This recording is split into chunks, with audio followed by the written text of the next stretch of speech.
threat in Nigeria. Thousands and thousands of Christians are being killed. Radical Islamists are responsible for this mass slaughter. I am hereby making Nigeria a country of particular concern. That's a legal definition. When the Christians or any such group is slaughtered, like is happening in Nigeria, 3,100 versus 4,476 worldwide. What horrible numbers. Something has to be done. I am asking Congressman Riley Moore, together with Chairman Tom Cole and the House Appropriations Committee, to immediately look into this matter and to report back to me. And I mean, like, immediately. The United States cannot stand by while such atrocities are happening in Nigeria and numerous other countries. It's not only Nigeria, it's all over. We stand ready, willing, and able to save our great Christian population around the world. This is not going to happen. The killing of Christians is not going to happen. If the Nigerian government continues to allow the killing of Christians, the USA will immediately stop all aid and assistance to Nigeria. We're going to do things to Nigeria that Nigeria is not going to be happy about and may very well go into that now disgraced country, guns a-blazing, to completely wipe out the Islamic terrorists who are committing these horrible, horrible atrocities. I'm hereby instructing our Department of War to prepare for possible action. If we attack, it will be fast, vicious, and sweet, just like the terrorist thugs attack our cherished Christians. These are cherished people. These are great people. Leave them alone. Warning, the Nigerian government better move fast before it's too late. If they don't, there's going to be hell to pay. Hey, Osetie, my people, come and see Donald Trump. You've heard him. He wants to speak out so that the world will see him, that he's serious about this genocide that is happening in Nigeria. You know that he tweeted initially, but now he has come out, to speak out so that the world will see him. Not that maybe some people might think, are you sure it's Donald Trump that tweeted? Now he has come out saying it openly. This is me. The world should hear what I'm saying, that I'm not backing down. I'm very serious about the genocide, about the massacre going on in Nigeria. I have all the evidence. Yes, Nigerian government denying the fact, the evidence I have in my hand. Do they think that is those olden days when something is happening, nobody knows about it? Have they forgotten that the world is a global village? Just like one world, that whatever is happening here, the whole world is saying it. Let Nigerian government denied. I don't care. They need to move fast, or I'll move faster than them. I'm very serious about what I'm saying now, because I'm out there to protect Christians all over the world. I cannot stand and Christians will be being pied by Boko Haram in Nigeria. It cannot happen. This is Trump talking. Now, I don't even know why the Nigerian government is denying the fact. It's only when you accept that you have problem that you know how to solve the problem. When you do not accept that you have problem, how can you solve it? You see most of politicians going from one radio house to the other, from one television house to the other, granting interview and lying on top. Can lying help anyone? We are told to always speak out the truth. Why lying? That means they are encouraging Nigerians to lie, to continue lying, never to tell the truth. It's really unfair. Speak out the truth, sit back, strategize how to solve your problem, because the lying has never helped anyone. Even if it has, it's just for a short while. The truth will continue coming, staring in your front.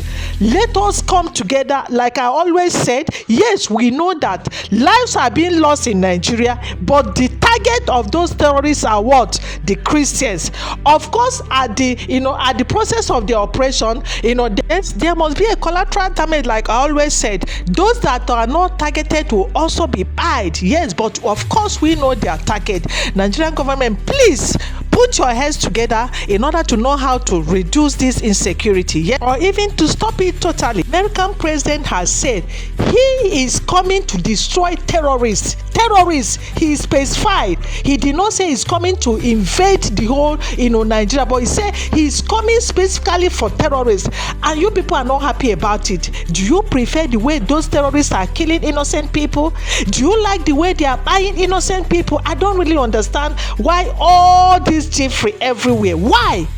Anyway, let me allow you to watch this. Just watch the Arise News. They have a lot of information to give us today. Watch and let me know what you think. Please do well to like, share, and subscribe. Thank you as you do that. United States, where President Donald Trump has doubled down on his claims of a Christian genocide in Nigeria. Well, in a new video released by the White House media team on Wednesday, Trump reiterated his stance that Christianity is facing an existential threat and vowed to defend Christians in Nigeria. A statement by Trump suggests that his administration remains unconvinced by Nigerian rebuttals and may proceed with threatened sanctions or even military actions. Well, Ted Cruz has been talking, and I'll read his post on X yesterday. He read, it reads, Joe Biden turned a blind eye while radical Islamic terrorists slaughtered Christians in Nigeria. I am very grateful to President Trump for designating it a country of particular concern. Now, we should take the next step and hold Nigerian officials accountable. I intend to be very explicit about who they are in the coming days and weeks. Meanwhile, please, you watching, as she read this Ted Cruz tweet, is it a lie? What Ted Cruz tweeted, is it a lie? You know, I think it's high time we start telling ourselves the truth. If you're among those that are lying, when your heart, you know the truth, may what is happening to those innocent people also happen to you and your family, so that you feel the pain of those people too. The federal government of Nigeria, during a press conference in Abuja on Wednesday, accused foreign lobbyists of fueling the narrative of a Christian genocide in Nigeria. The Minister of Information and National Orientation, Mohammed Idris, stated that government findings point to a network of external actors, particularly in the United States, deliberately promoting divisive and misleading portrayals of Nigeria's security challenges. Idris emphasized that while the administration recognizes insecurity has affected many communities, there is no evidence supporting claims of systematic targeting of any religious groups. Let's take a look. We can say that, for example, Nigerian government has been able to have a correlation between some of these lobbies operating especially in the United States of America and the activities here. We have seen, and it's matter of public record. If you go to the records of the United States, there is what is called the Foreign Agents Registration Act. It is clear there. You have seen that some of the influencers of these criminal activities have direct relationship with lobbyists in the US who have direct relationship with some of the people who are shouting about this issue outside this country. Well, guys, this federal government's allegation of foreign lobbying adds, another dimension to the genocide debate. He's suggesting that, external interests may be manipulating Nigeria's internal security narrative for undisclosed purposes. In the same vein, senior advocate of Nigeria, Femi Falana, accused Donald Trump of lying to the world over allegations of Christian genocide in Nigeria. While speaking on live television, the human rights lawyer strongly rejected Trump's claims, stating that Trump lied without any evidence to back it up. Let's take a look. Now, I'm going to look at the problems from the human rights perspective, not a diplomat. And my own position is that Mr. Trump has lied to the whole world by alleging Christian genocide in Nigeria. So it's a lie without any evidence to back it up. Now, he said about 3,100 people have been killed, Christians have been killed in Nigeria. It's unfortunate, and nobody can support even the killing of a citizen of this country. Try, even Falana too, even him too, this is serious. Against him. This, I can only say this today.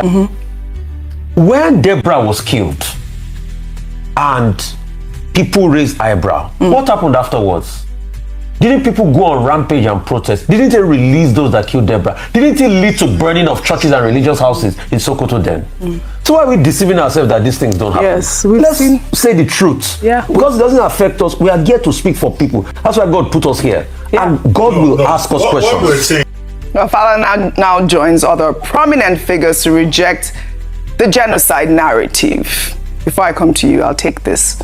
Well, on February 14th, 2024, Bishop Wilfred Chikpa Anaigbe of the Catholic Diocese of Makurdi made serious allegations before the United States Congress, alleging systematic killings of Christians farming communities in Benue State, claiming that over 1,000 Christians had been killed, over 160 churches destroyed, and large swaths of land seized in the past decade. The bishop also testified on March 12, 2025, before the U.S. House Foreign Affairs Subcommittee on Africa, accompanied by Reverend Father Remigius Iluha. Let's take a look. Constitutionally, we are a secularist country, but our unity has been fragile. Political and religious actions and even public speech have been carefully managed to avoid accusations of religious bias. A long-term Islamic agenda to homogenize the population has been implemented over several presidencies through a strategy to reduce and eventually eliminate the Christian identity of half of the population. The quest to Islamicize the land appears high on the agenda of some of the powerful and influential Muslims in Nigeria. There is a campaign to take land to spread Islam, and there is the hemorrhaging of Christian farmers from the central region of Nigeria and Benue State, and Makurdi Diocese in particular, as they are forced to abandon fertile lands that used to feed the nation, which classify Benue as the food basket of the nation. Militant Fulani herdsmen are terrorists destroying society. They steal and vandalize, they kill and boast about it. They kidnap and rape, and they enjoy total impunity from the elected authorities. None of them have been arrested and brought to justice. This is supported by the corrupt system in which we operate and the abject poverty among us, which allow the criminals to easily attract more recruits and prey on more victims. At the end of 2024, several villages were warned by the attackers of the upcoming violence, and the leaders called the police for defense ahead of time. But they did not come, and the Christian massacres, almost customary, took place, killing hundreds in Plateau and Benue. The militant also burned down the 8 Catholic churches of St. Mary's Parish in the Diocese of Boko, which in Benue State, as well as the parish house, clinics, schools, and other houses. We live in fear because at any point it can be our turn to be killed, but to remain silent is to die twice. So, I have chosen to speak. I speak on behalf of the millions who are in the camps. I speak on behalf of those whose loved ones have been killed, but no one has even offered a word of consolation to them. I speak on behalf of the thousands of young girls who have been adopted and raped because no one, not even the media, mentions them anymore. Foremost, I speak on behalf of my flock who are unable to worship freely and unable to return to their ancestral farms and homes because that land has been ruthlessly taken from them by the armed herdsmen. I request and I plead, I ask you to redesignate Nigeria as a country of particular concern.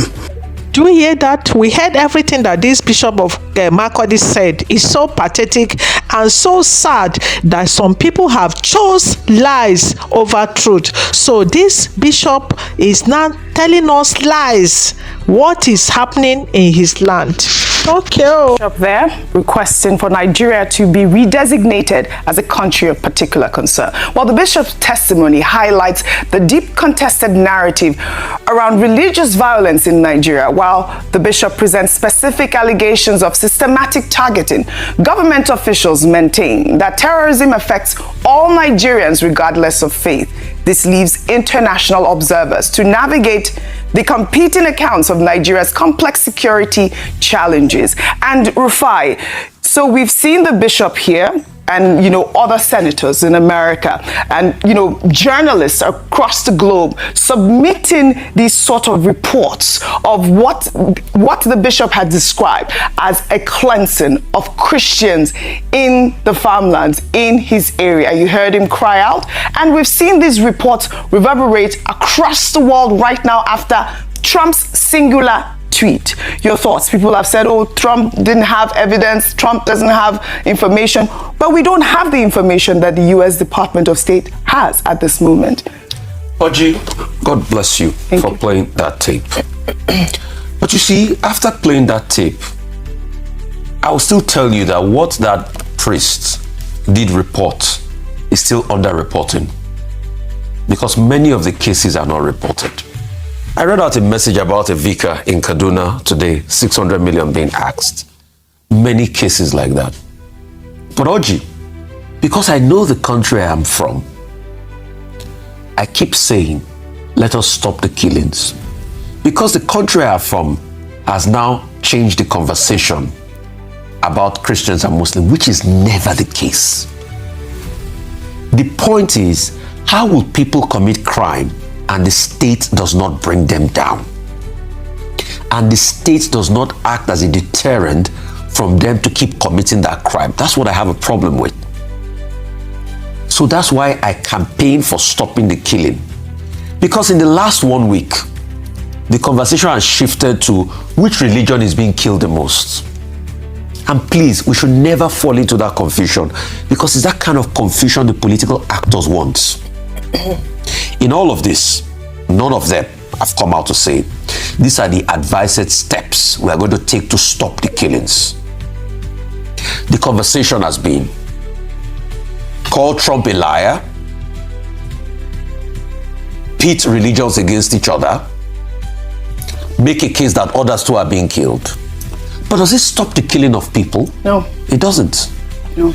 So please, the charge for the Nigerian government today, and the charge for everybody, Christians and Muslims and Shakmono worshippers and Ifa worshippers, we should all be united. We are all Nigerians. All right. The question is, how can we stop this killing? Right. The government should be charged to stop this killing. Right. If they're going to employ more military, if they're going to employ more security architecture, stop the killing. That's all we want. That's the main point. And it is quite, it was good to see the federal government engage with journalists yesterday during that press conference. And I believe that the minister is saying that Nigeria is willing to collaborate, which is the main point that I keep stressing here, with, you know, the United States to tackle this menace. Meanwhile, the Department of State Services, in a statement on Tuesday, said that it is prosecuting several high-profile terrorism suspects with multiple ongoing trials before Justice Emeka Nwite of the Federal High Court in Abuja, who has granted the DSS's request for an accelerated hearing in some cases. Among the key trials are internationally wanted suspect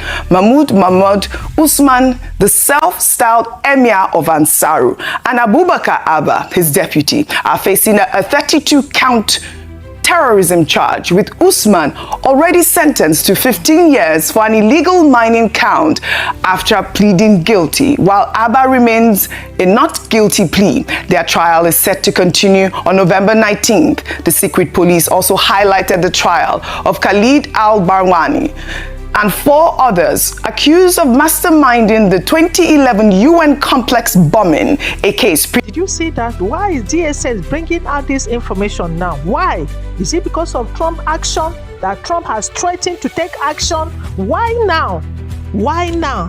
And they have all this information. Remember that UAE sent 400 names of sponsors of terrorism in Nigeria. Up till now, we've not heard anything about that list. Have you forgotten?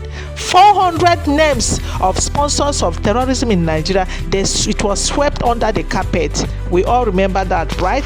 Let's continue. Previously delayed by procedural issues. Additionally, 5 suspects involved in the June 2022 Orwa Catholic Church attack, in which over 40 people died, are standing trial on a 9-count charge and were denied bail by Justice Nwite due to the capital nature of the alleged offenses and strong evidence of their membership in the Al-Shabaab terrorist group.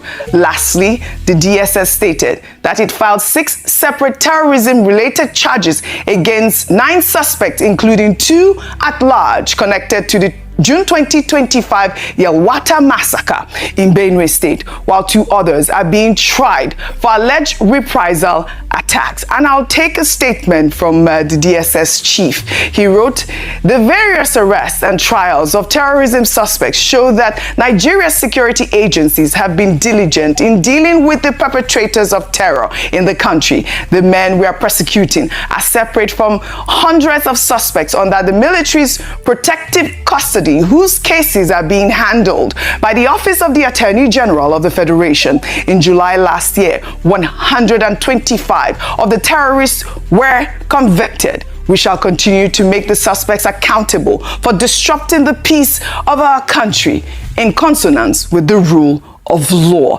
Vimbai, I'll take your comment instead of taking this tweet so that we'll have time to discuss. But I think that it is great to see the federal government, the secret police, highlight these terrorists that have been convicted. I mean, when I was reading some of the reports, I was wondering, how many terrorist groups do we have? Al-Shabaab, Lakwawewa, Boko Haram, Ansaru. All of these are the menace, the insecurity that we're dealing with in Nigeria. Well, kudos to the DSS. Absolutely. And we shan't glorify them by, giving them, these names and honoring them by calling out their names, because they're wicked and evil people. However, I think it's important for us to congratulate and to commend the DSS, because we've seen that this particular administration of the DSS have been very consistent with regards to prosecution. And this is what we've been crying for. This is what we've been clamoring for, is that we hear that, some people have been caught, they've been arrested, and then we never hear the finality of it. We never see the convictions. We want to see more images of this, like this, where there are convictions and we know that, okay, this is the sentencing and so forth. And also we want to see a lot more consistency with regards to how we handle these cases of terrorism and banditry, because, in the past we've had conflicting narratives around how we handle terrorists. Oh, are they supposed to be, reintroduced, repent and reintroduced into society? Are they supposed, so no more kid gloves. Let them be arrested, let them be prosecuted, let them be convicted. That is the only way to deal with this decisively and conclusively. And again, I really applaud this, shall I call it a new wave of transparency? Because earlier in the morning, I spoke about the trust deficit. The trust deficit, trust has been totally eroded. Very few people believe, when they hear that some suspects have been arrested and so forth, a lot of people no longer have faith in the system. So if we can see the continued and sustained communication, can see the continued and sustained following through. We as the media, we always do our part. If you give us the information, or if we dig up the information, we always report it. But we want to see more coming from the authorities. So congratulations, or let me commend rather the DSS, and the DG, Mr. Ajayi. And I hope that we can see more of this coming from the other security apparatus as well, and from the federal government, because this is it. Tackle the problem. All the other thing is just, embellishing as far as I'm concerned. Just tackle. We want to see terrorists have been dealt with. Yes, I look forward to the collaboration. Like I said, Ted Cruz in my other tweet said that he's willing and ready to name the government officials that are complicit in this terrorism, and which is really the beginning of tackling the menace. Those who are funding the terrorists, we need to get them arrested. Well, meanwhile, yes, in less than one sentence, what we also want to see is the beginning of people in IDP camps going home. Going home, I like that. Beginning of people at the IDP camps going. Nigerians shouldn't be living in IDP camps. Well, meanwhile, in their own country. Meanwhile, in the wake of China's disapproval of Trump's threat of military action in Nigeria as part of, efforts to protect Christians from persecution, a 2023 report by British newspaper The Times alleged that Chinese nationals in Nigeria's mining sector are funding terrorist groups to secure access to the country's mineral reserves. The exclusive investigation, which has resurfaced online, suggests that through bribes and illegal transactions, Beijing could be indirectly funding terror in Nigeria. Well, according to research from SBM Intelligence, a Lagos-based analytical group, Chinese companies operating in conflict zones have been striking security deals with insurgents. The report revealed videos of militant leaders boasting that Chinese workers must pay them rent to operate in their territories, particularly in Zamfara and other northwestern states. Some Chinese nationals working informally as miners serve as runners for militant groups and control gold mining operations across remote areas. The report noted that Chinese contractors often smuggle minerals out illegally, with several arrests recorded, including 27 miners in Osun State in 2020 and a Chinese citizen jailed for 5 years in October for processing 25 tons of lithium-containing minerals. Well, this investigative report adds another complex international dimension to Nigeria's security crisis. The report highlights the menace of resource exploitation, raising questions about which foreign actors are truly destabilizing Nigeria and why. Senator Adams Oshiomhole also accused China of stealing Nigeria's resources and arming bandits and terrorist groups to protect their illegal mining sites. The former Edo State governor made the allegations in January this year. Let's take a look. For this illegal mining, they use choppers. They procure arms exactly the same way as our military were doing in the South. They give them arms. They use choppers to come and cut away the gold, and they take them out of this country and make billions of US dollars. And the federal government is not doing what it should be doing. I took this letter to the former president when I was national chairman of APC, and I said, call the general to give you more brief. In fact, what is happening, or what subsequently happened in that part of the country, was exactly what the general told me was going to happen. Because these guys have been weaponized by the illegal big men who deploy them, secure territories, and the weapon is meant to protect the Chinese and other foreigners who they actually employ to carry out the mining. And on occasion, they use the same weapon to carry out banditry, kidnapping, and all of the terrible things that are going on. All right, Ayo Adams Oshiomhole's statement highlights what many see as hypocrisy in China's position on Nigeria's security crisis. While Beijing has criticized Trump's intervention threats, allegations suggest Chinese mining operations may be directly contributing to the violence by funding and arming the very groups terrorizing Nigerian communities. Ayo, we've seen these reports. So there's so many dimensions to this story, and it ties in with all that we have discussed earlier today. Number one is that yesterday we had said to be cautious about praising China's speaking up for Nigeria against the Trump's announcement and designation of Nigeria as a country of particular concern. At the end of the day, as has been mentioned, no one has the interest of Nigeria, or no country is altruistic in their interventions or diplomatic conversations with a nation. It's always country first. If only Nigeria too, in playing in this table, can put country first.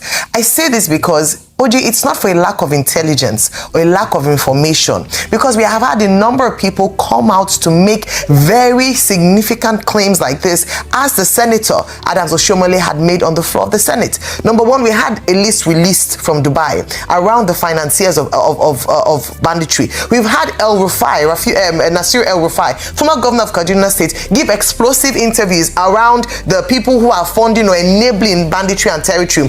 We've had a number of people, high-ranking people, come out to tell us who and who. But I said it and I continue to say it.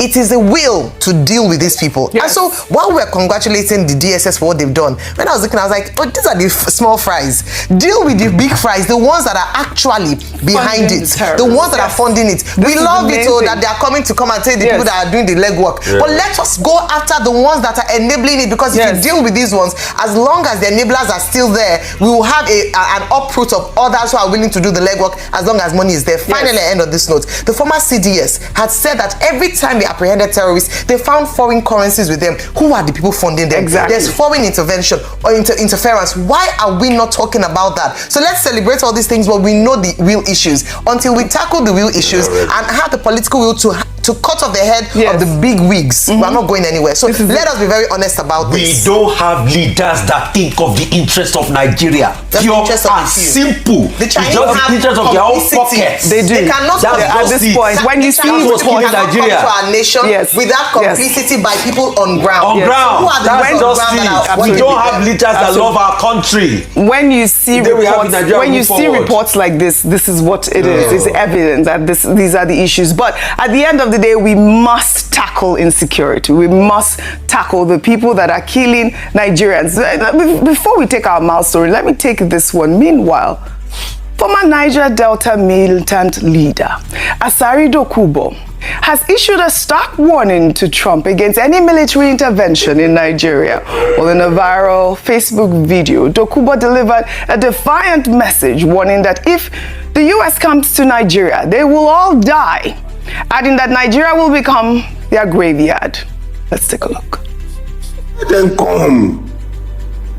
Let Trump come with his America and with you people. You all die. This thing, this lunatic. He wants to annex Canada. He wants Iceland. He wants to kill the president of Venezuela. He wants to kill the supreme leader of Iran. He wants to finish up Yemen. This sick lunatic. And that's why when they talk about America is a sick country. A country of mad people. Insane people.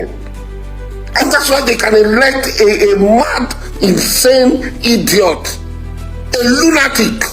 Let them come down. Maybe they'll fly in the air. They will come down. When they come down, whether they will live here.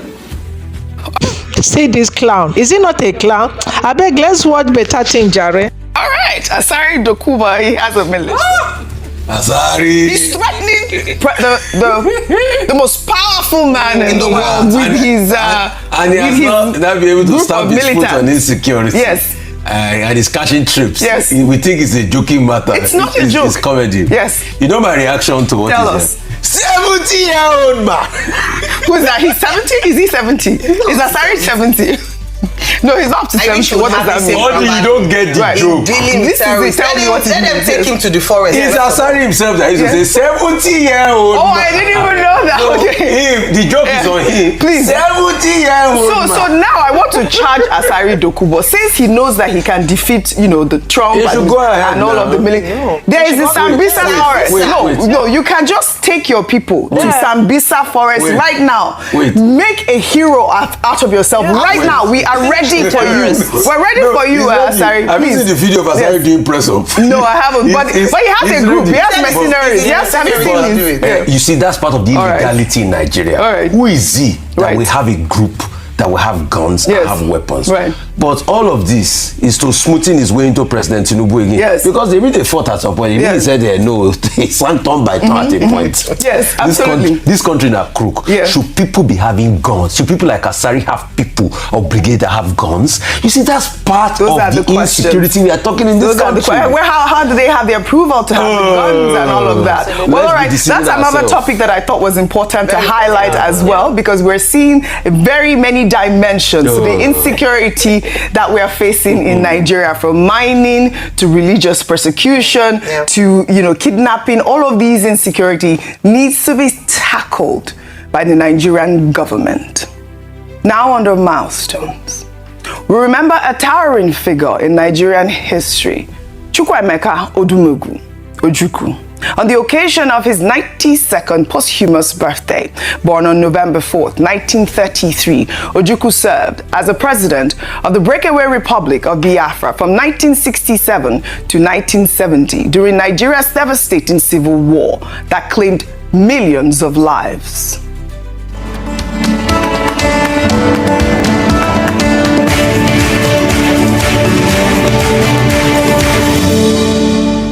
As military governor of the then Eastern region, Ojukwu declared the independent Republic of Biafra on May 30th, 1967, following widespread killings of Igbos in northern Nigeria. He commanded the Biafran forces throughout the Nigerian Civil War against federal government troops. Following Biafra's defeat in January 1970, Ojukwu fled to Cote d'Ivoire, where he lived in exile for 13 years before receiving a presidential pardon from President Shehu Shagari military in 1982. Upon his return to Nigeria, he transitioned into politics, contesting the 2003 presidential election and later serving as a senator representing Anambra State. Ojukwu died on November 26, 2011 in London at the age of 78. Before his death, he granted a series of interviews reflecting on the devastating effects of the Civil War.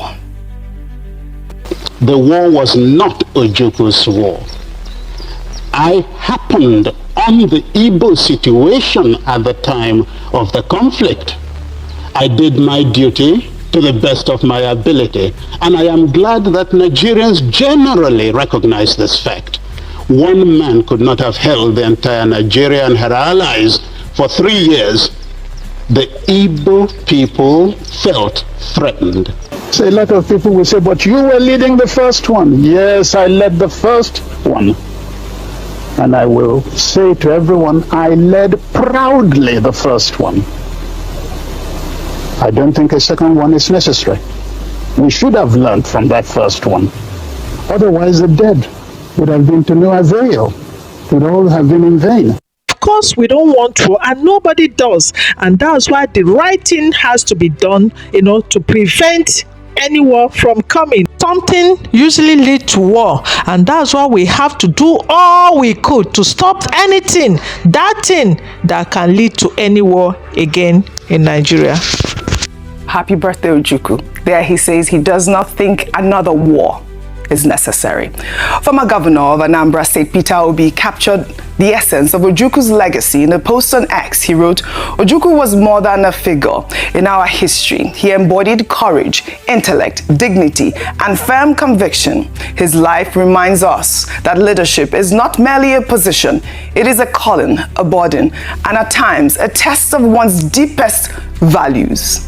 May his soul continue to rest in peace." I wanted to highlight this milestone because we're at crossroads right now in Nigeria. Whether or not there's going to be military boots on ground from the United States, or the federal government is going to collaborate with the United States. Yes, we have come to the end of all the clips and all the information. What do you think in what the Trump said and what their Rise crew have said? Please let me know your own view in the comment section. And we pray that the Nigerian government will collaborate with strong countries like America in order to tackle this insecurity head on. Yes, we want to wipe those terrorists out of Nigeria for us to have peace. Both the Christians and the Muslim life, even other worshippers, all our lives matters a lot and must be protected at all costs. What do you think? Let me know your own thought in the comment section. Please do not forget to like this video and of course share it in order to get to other audience. Thank you so much and see you in my next update.